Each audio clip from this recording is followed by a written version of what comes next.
رجب طیب Erdogan نے اپنی پہلے دور حکومت میں جن چاروں پر زیادہ توجہ دی ان میں سے پہلی چیز کا تذکرہ اس سے پہلے کی ویڈیو میں ہو چکا ہے، اور آج کی ویڈیو میں ان میں سے دوسری اور تیسری چیز کا تذکرہ کیا جائے گا۔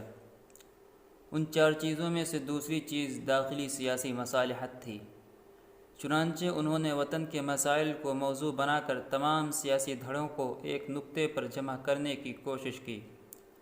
پارٹی برابر باصرار یہ بیان دیتی رہی کہ اس کی بنیادی توجہ ترکوں کے مسائل کو حل کرنے پر مرکوز ہے۔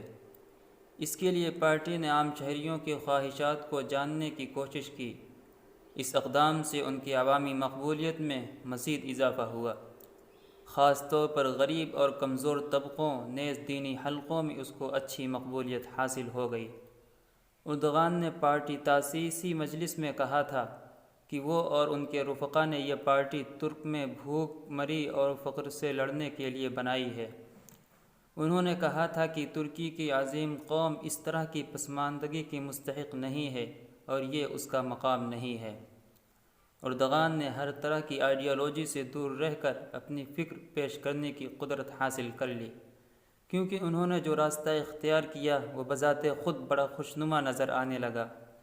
انہوں نے ایک ایسے منصوبے پر بات کی جو ثقافتی لحاظ سے سیکولرزم اور اسلام نیز جمہوریت اور اسلام کے درمیان مصالحت پر مبنی تھا۔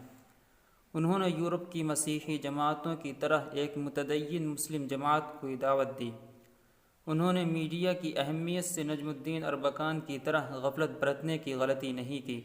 انہوں نے تاجروں کی مدد سے ایک میڈیا نیٹ ورک قائم کیا جس نے وقت گزرنے کے ساتھ ساتھ قوم کے درمیان پارٹی کی سفارتکار کا کام انجام دیا۔ قوم کے سامنے پارٹی کی کامیابیوں اور حصولیابیوں کا ذکر کیا اور اس کی حکومت میں روشن مستقبل کی بشارتیں سنائیں۔ دوسری طرف انہوں نے ترک معاشرے کے تمام طاقتوں اور اداروں اور تنظیموں کو کھل کر کام کرنے کی مکمل آزادی دی اور ناروا پابندیوں کو ختم کر دیا۔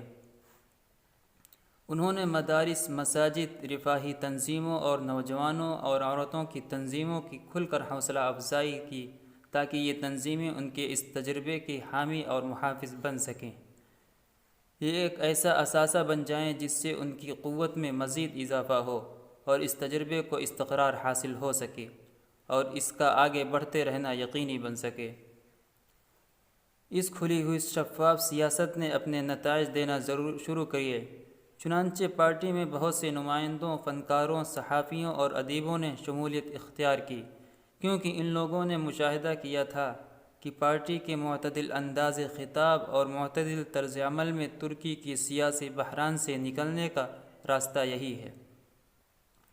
اسی طرح پارٹی بہت سارے کردوں، ترکمانوں اور علویوں کا اعتماد حاصل کرنے میں کامیاب رہی۔ اس طبقے کے لوگوں کا اعتماد حاصل کرنے میں ان اقلیات کے تئیں پارٹی کے منشور نے تعاون کیا۔ پارٹی نے کردوں کے کئی حقوق کو منظور کیا، مثلاً جن علاقوں میں کردوں کی اکثریت تھی ان علاقوں میں تعلیم، میڈیا اور معاشرے کی سطح پر کردی زبان استعمال کرنے کی اجازت دی۔ ٹی وی پروگرام میں کردی زبان کے پروگرام کا اضافہ کیا۔ اسی طرح پارٹی نے مذہبی آزادی کو یقینی بنایا، جس کے سبب ترکمانوں کے سیاسی اسلام کے تئیں تحفظات اور خطرات دور ہو گئے۔ اردغان نے روز اول سے ہی سیکولر سٹوں اور ان کے محافظ فوج کے ٹکراؤ سے بچتے رہے، چنانچہ وہ ہمیشہ یہی کہتے رہے کہ ہمارا مرجع حقوق انسانی کا عالمی منشور ہے۔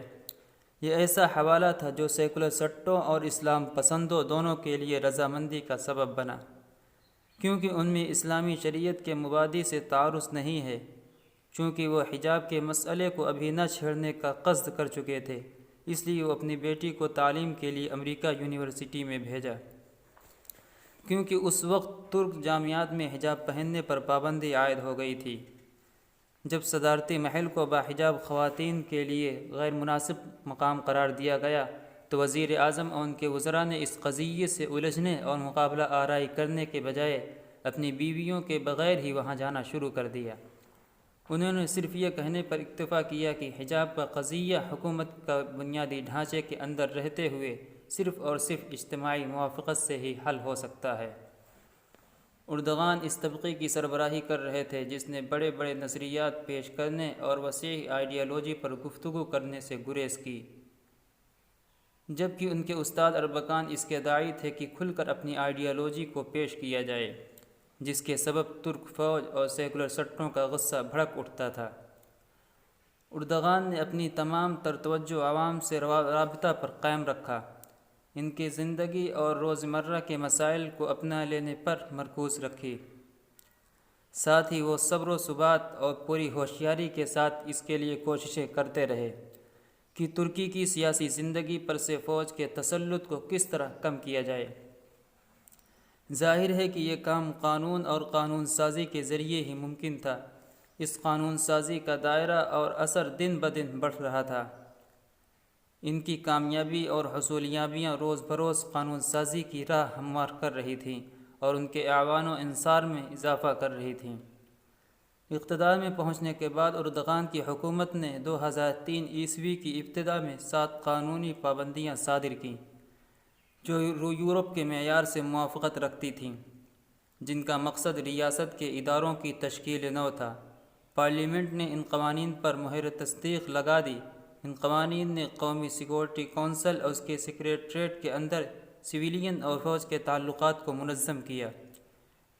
یہی وہ 2 طاقتیں تھیں جو ہمیشہ ترکی کی سیاست پر فوج کو مسلط کرنے کا کھیل کھیلا کرتی تھیں۔ چنانچہ قومی سیکورٹی کونسل اور اس کے سیکریٹریٹ کے متعلق 2 محور میں خاص طور پر ترمیمات ہوئیں۔ ان کے سبب ترکی کی سیاست میں فوج کی حیثیت کم ہوئی اور سیکورٹی کونسل میں فوج کا غلبہ ختم ہوا، جبکہ کونسل کی تنفیذی قوت سے چھیڑ چھاڑ نہیں کی گئی۔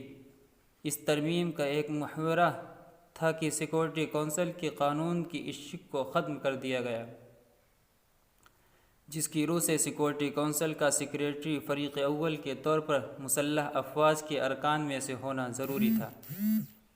اس کی جگہ پر ترمیم کی گئی کہ سویلین شخصیت کے لیے بھی سیکورٹی کونسل کی سیکریٹری بننا ممکن ہو۔ چنانچہ نیشنل سیکورٹی کونسل کی مدت عمل ختم ہونے کے بعد بالفعل محمد البوجان اگست 2004 عیسوی کو کونسل کی سیکریٹری مقرر کر دیے گئے، اور یہ پہلی مرتبہ ہوا تھا جب قومی سیکورٹی کونسل کا سیکریٹری کوئی سویلین شخصیت ہوئی تھی۔ دوسرا محور اس شق سے متعلق تھا جس کے روح سے قومی سیکورٹی کونسل اور اس کی سیکریٹریٹ کی ذمہ داری تھی کہ وہ ملک کے تمام طاقتوں اور اداروں کی نگرانی کرتی رہے۔ کونسل کو یہ حق تھا کہ وہ ملک کی سیاسی، سماجی، اقتصادی اور ثقافتی اور تکنیکی حالات کی نگرانی کرتی رہے۔ کونسل کی یہ ذمہ داری تھی کہ دستوری نظام کی حفاظت کرتی رہے اور قومی اور حفاظتی اقتدار کو آتا ترکی اصولوں پر چلنے کی ہدایت دیتی رہے۔ چنانچہ اس میں ترمیم کرتے ہوئے کونسل کی ذمہ داری کم کر دی گئی اور قومی سلامتی کو پالیسی بنانے اور نافذ کرنے تک محدود کر دیا گیا، اور اس کو اس کا پابند بنا دیا گیا کہ پارلیمانی کابینہ کو اپنی آراء سے مطلع کرے، جب انتظار کرے حتیٰ کہ اس کی کوئی چیز کی ذمہ داری سونپ دی جائے تو اس کی تنفیذ کرے اور اس پر نظر رکھے۔ اس طرح قومی سلامتی کونسل کو ایک مشاورتی بورڈ کی حیثیت دے دی گئی۔ بڑی حد تک اس کی تنفیذی حیثیت بھی ختم ہو گئی۔ اس کے علاوہ 7 مئی 2004 عیسوی کو دستور کے آرٹیکل 131 میں آئینی ترمیم کی گئی جو کہ تعلیم کی اعلیٰ سطحی بورڈ سے متعلق تھی۔ اس ترمیم کے ذریعے تعلیم کی سپریم باڈی سے فوجی جنرل کی رکنیت ختم کر دی گئی۔ پھر اگست 2004 عیسوی میں ایک اور آئینی ترمیم کے ذریعے ریڈیو ٹیلی ویژن بورڈ سے بھی فوجی جنرل کی رکنیت ختم کر دی گئی۔ چنانچہ ترکی کی تاریخ میں پہلی بار ایسا ہوا کہ تعلیم سے متعلق سپریم باڈی اور ریڈیو ٹیلی ویژن بورڈ پر پورے طور پر صحیح معنی میں سویلین ہوئیں، بھئی طور کہ ان میں کوئی فوجی نگراں موجود نہ رہ گیا۔ اس کے بعد اور بھی آئینی ترمیمات کی گئیں جو کرپشن میں ماخوذ فوجی جنرلوں سے پوچھ تاچھ اور مقدمہ چلانے سے متعلق تھیں۔ فوجیوں کو سول حکومت کی ماتحتی میں صرف فوجی اور سیکورٹی سے متعلق مسائل میں میڈیا کو بیان دینے سے متعلق تھیں۔ اس طرح شہریوں کی فوجی عدالتوں میں ٹرائل کے امکان کو بھی ختم کر دیا گیا، اور ان 4 چیزوں میں سے تیسری چیز خارجی عوامل کی غیر جانبدار کرنا ہے۔ اردغان نے صرف داخلی معاملات میں ہی الجھاؤ اور ٹکراؤ سے بچنے کی پالیسی اختیار نہیں کی، بلکہ خارجہ پالیسی بالخصوص یورپ سے روابط میں بھی وہ اسی پالیسی پر عمل پیرا رہے۔ چنانچہ انہوں نے پہلا سرکاری دورہ یورپین اتحاد کے ہیڈ کوارٹر برسلز کا کیا، جس کا مقصد محض اہل یورپ کو حزب العدالہ و تنمیہ کے حوالے رویے کے متعلق اطمینان دلانا تھا۔ اردغان نے نجم الدین اربکان کے رجحان کے برخلاف مغرب کے سلسلے میں نرم رویہ اختیار کیا، حقوق انسانی کا دفاع کیا اور یورپی یونین میں شمولیت کی رغبت کا اظہار کیا۔ ابتدا میں پارٹی نے محض اعتماد و اطمینان کا پیغام دینے کی کوشش کی، ترکی کے مشترک مصالح کے پیش نظر مقامی اور عالمی خدشات کو دور کرنے کی پالیسی اختیار کی۔ یہی سبب تھا جہاں ترکی میں متشدد آئیڈیالوجی موجود تھی، وہیں ایک نئی سیاسی جماعت کا عروج ہوا۔ اردغان نے اعتماد و اطمینان کو عام کرنے کے لیے امریکہ اور متعدد یورپی ممالک کا دورہ کیا۔ ساتھ ہی ساتھ عبداللہ گل نے متعدد عرب ممالک کا دورہ کیا تاکہ ازسر نو ترکی کے علاقائی اور بین الاقوامی روابط کو مضبوط کیا جا سکے۔ اردغان کو اپنے اقتدار کی پہلی مدت کار میں ایک اور بہت اہم مسئلہ پیش آیا، جس سے وہ بڑی صفائی کے ساتھ بچ کر نکل گئے۔ امریکہ نے عراق پر حملے کے لیے ترکی کی زمین استعمال کرنے کا مطالبہ کیا، تو اردغان نے گیند پارلیمنٹ کے پالے میں پھینک دی اور پارلیمنٹ میں پوری قوت سے امریکہ مطالبے کو رد کر دیا۔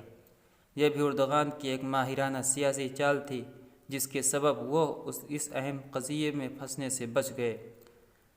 اور چوتھی چیز تھی صہیونی ریاست سے تعلقات، جس کا تذکرہ انشاءاللہ کل کی ویڈیو میں کیا جائے گا۔